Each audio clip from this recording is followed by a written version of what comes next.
Assalamualaikum teman-teman ekonomi syariah. Pada hari ini kami akan menerangkan teori permintaan uang menurut mazhab Iqtisaduna dan mainstream. Silahkan disimak dengan baik. Teori permintaan uang menurut mazhab Iqtisaduna. Pada mazhab Iqtisaduna, permintaan uang ditunjukkan hanya untuk memenuhi dua tujuan pokok, yaitu untuk transaksi dan berjaga-jaga. Fungsi permintaan uang dengan motif berjaga-jaga meliputi permintaan uang untuk investasi dan tabungan ditentukan oleh besar kecilnya harga barang tangguh untuk pembelian barang tidak tunai.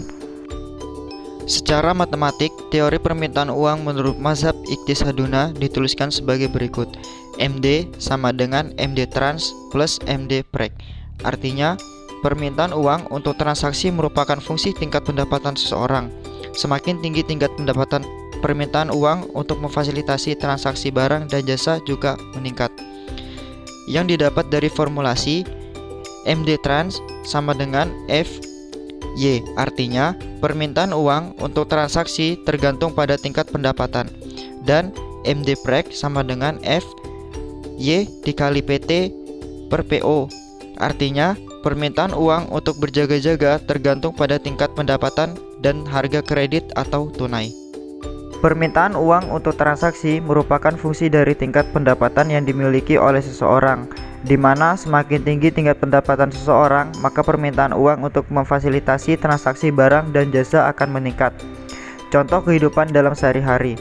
Setiap bulan, Anggi menerima gaji sebesar 3 juta rupiah, lalu ia pergunakan 70% dari gajinya untuk memenuhi kebutuhan sehari-hari, dan 30%-nya ia simpan untuk berjaga-jaga untuk kepentingan darurat. Jika terjadi hal yang tidak diinginkan, maka uang yang disimpan tadi dapat dipergunakan. Selanjutnya, ada teori permintaan uang menurut mazhab mainstream. Pada mazhab mainstream, bahwa Islam lebih mengarahkan sumber daya yang dimiliki untuk dialokasikan secara maksimum dan efisien. Artinya, kita tidak boleh menggugurkan harta yang dimiliki. Oleh karena itu, mazhab mainstream memiliki strategi untuk mengatasi adanya penyimpanan harta yang menganggur, yaitu dengan pengenaan pajak pada aset produktif yang menganggur, yang bertujuan untuk mengalokasikan sumber dana pada kegiatan usaha produktif, sehingga tidak ada harta yang menganggur karena semua telah dialokasikan untuk kegiatan produktif. Semakin tinggi pajak yang dikenakan terhadap aset produktif yang dianggurkan, maka permintaan terhadap aset ini akan berkurang.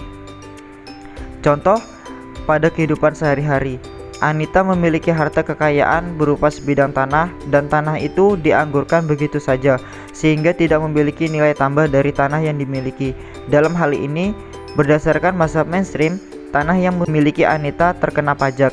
Gunanya dikenakan pajak adalah agar Anita dapat mengelola tanahnya menjadi kegiatan yang produktif, seperti pembangunan kontrakan atau penyewaan tanahnya menjadi tempat berjualan, sehingga tidak terkena risiko pembayaran pajak. Selanjutnya, perbedaan konsep permintaan uang konvensional dan Islam. Dalam konvensional terdapat 3 motif permintaan uang sebagai berikut. 1. Motif transaksi.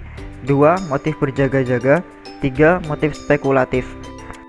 Sedangkan dalam Islam sama seperti konvensional, hanya saja dalam Islam tidak diperbolehkan adanya motif spekulatif karena merupakan kegiatan maisir atau judi. Dalam teori permintaan uang konvensional, suku bunga merupakan biaya yang digunakan untuk menjelaskan perilaku individu dalam mengelola uang kas realnya, di mana semakin tinggi suku bunga, maka semakin rendah permintaan yang untuk spekulasi.